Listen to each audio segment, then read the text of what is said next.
Hola, vamos a analizar en este vídeo cómo sería el planteamiento que tendríamos que hacer en problemas de dinámica en el que actúan varias fuerzas sobre un objeto y tengo que ver cuál es la resultante de esas fuerzas para poder, por ejemplo, contestar pues cuál es la aceleración con la que se mueve el objeto, o cuánto tiempo tarda en recorrer una distancia, o qué velocidad tendrá en un instante concreto. Es decir, cualquier dato de cinemática que nos pudieran plantear. Un ejemplo bastante frecuente en los problemas de dinámica sería el que tenemos aquí dibujado. Un objeto apoyado en una superficie horizontal y que es movido por una fuerza F que forma un ángulo alfa con respecto a la horizontal. El movimiento del objeto va a ser siempre hacia la derecha. Por convenio siempre suponemos que ese sería el sentido de movimiento del objeto. Aparte de esa fuerza F, fíjense, también hay que dibujar o tener en cuenta la fuerza peso, que siempre será vertical hacia abajo, la fuerza normal, que solamente la dibujaremos cuando el cuerpo esté apoyado en la superficie, y como ven siempre es perpendicular a la superficie de apoyo y dirigida hacia el exterior, y si hay rozamiento, que es lo que puede ser muy habitual también, una fuerza que se oponga a ese sentido de movimiento que hemos supuesto hacia la derecha y que la dibujaremos en el esquema de esta forma, fuerza de rozamiento. Una vez que ya tengo dibujadas todas las fuerzas que actúan sobre el objeto, lo que tengo que tener claro es cuál es el sistema de referencia que voy a utilizar para luego usarlo en el planteamiento de la ecuación de la segunda ley de Newton. En mi caso, el sistema de referencia más adecuado sería un sistema de referencia que tuviera el eje X en la misma dirección y sentido que el movimiento y el eje Y una dirección vertical y dirigido hacia arriba.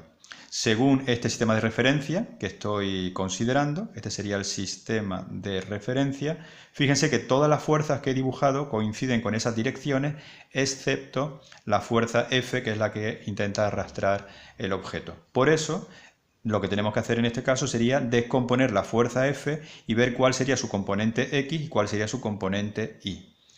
La descomposición de la fuerza sería así. Por el extremo de la fuerza trazo una vertical que va a ser paralela a este eje Y. Este punto que aparece aquí de corte sería donde dibujaría la punta de flecha de la componente, vamos a llamarla Fx.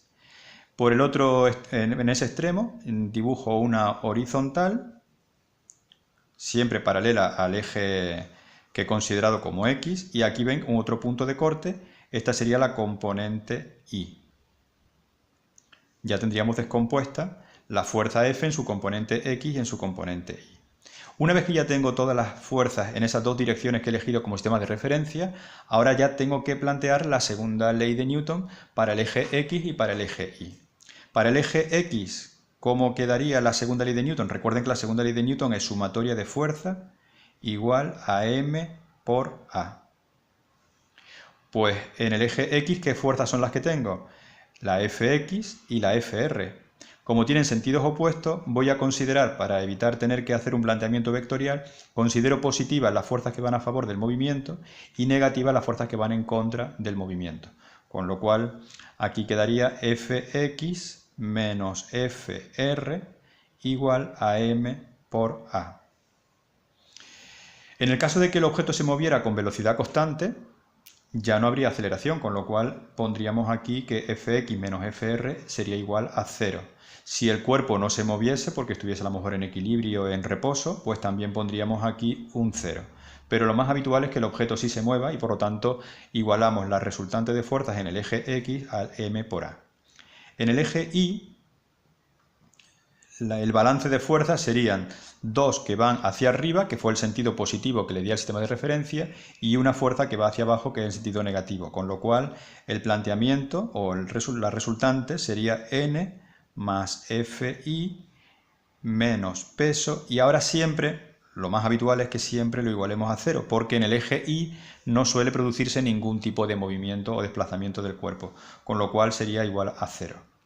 Fíjense que en este caso la componente Fx sería justo la fuerza por el coseno del ángulo que forma, porque fíjense que Fx es el cateto contiguo al ángulo que me están dando como datos entre F y el desplazamiento del objeto. Mientras que Fi sería igual a F por el seno de alfa, porque FI, fíjense que este lado es igual que este otro lado del triángulo rectángulo que se ha formado, y este lado es el cateto opuesto al ángulo alfa, con lo cual la función trigonométrica que tengo que utilizar sería la del seno de alfa. Eso es importante porque luego tendré que sustituirlo aquí en estas expresiones. Fíjense que esta expresión que aparece en el eje Y es importante también para determinar la fuerza de rozamiento, porque si recuerdan, la fuerza de rozamiento es mu por n, y la normal no siempre es igual al peso. De hecho, aquí en este caso en concreto, la normal, si yo la despejo de aquí, sería peso menos Fi, con lo cual aquí para calcular la fuerza de rozamiento tendría que poner mu, que multiplica al peso menos Fi. ¿Vale? Bueno.